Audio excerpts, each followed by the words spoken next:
Wait. She opened the drawer again, scrabbled beneath the rubble, hooked her fingers on the pile of photographs at the back and dragged them out.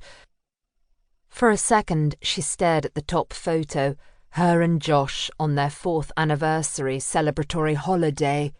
They'd visited the Seychelles for a wonderful romantic break in the sun. Actually, she'd gone trekking in Nepal on her own, but it was amazing what Photoshop could do. She put the picture prominently on her desk and placed the others around the room. The wedding photo. She looked so young and sort of round, but she'd hated boarding school and had spent a lot of time comfort eating. Once away from there, she'd found other comforts. The 1st anniversary. She'd slimmed down a lot by then, thank God. The 2nd and 3rd anniversary photos. They'd always managed to go somewhere nice. In my fantasies. Okay. Office sorted. She glanced down at herself. There was very little she could do there, not in the time she had, though actually time was irrelevant. She'd always been a disappointment to her grandmother, especially in the looks department. In a family of tall, slender women and tall, broad-shouldered men, Lexi was a misfit. Swapped by the hospital. Her evil stepsister had once told Lexi she'd overheard that little theory. Sometimes Lexi believed it to be true, except she'd seen pictures of her mother. While Lexi didn't have her tall, slim figure, total bummer, she did have her eyes and her dark red hair and freckles, another mark against her. She made do with tucking her hair behind her ears and wiping her sweaty palms down her jeans. She was plastering an inane smile on her face as the door opened, and there stood her grandmother. Unfortunately, not the round, cuddly, cookie-baking type of grandmother. Lexi doubted Grandmama had ever baked anything in her life. She was beautiful, probably always would be. Age wouldn't change that. The beauty went right down to the bones. She'd once told a 14-year-old Lexi that good bone structure was the most important feature a woman could have. Lexi had spent many hours afterward prodding her plump cheeks, searching, in vain, for bones. Grandmama wore a Chanel suit and high-heeled pumps, her hair in a perfect chignon.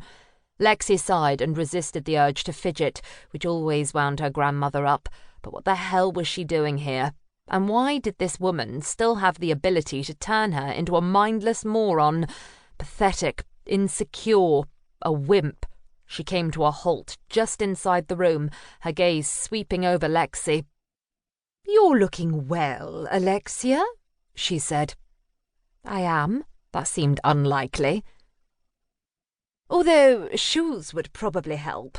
She glanced down at her bare toes curled against the hardwood floor. Where the hell were her shoes? Her assistant cleared her throat. "Would you like some coffee?" Sadie asked. Lexi dragged her attention from her feet and raised an eyebrow at her grandmother. "No, thank you. Alexia, your company is all I require." Why did that send a ripple of unease down her spine?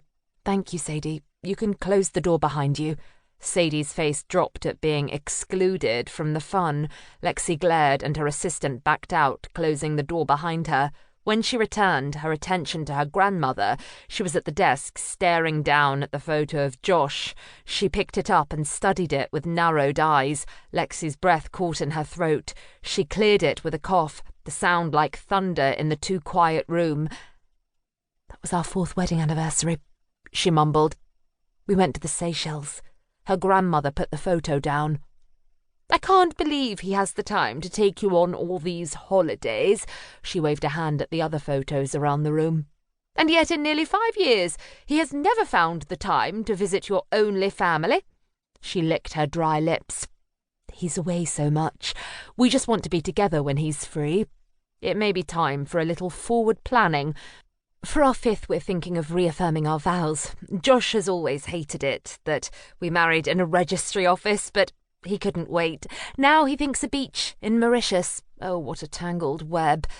She hated lying. If she did it for too prolonged a period, she came out in a rash. "How romantic." Her grandmother pursed her lips. Romance was not high on her priority list. "He's a very handsome man, if a little rough around the edges." And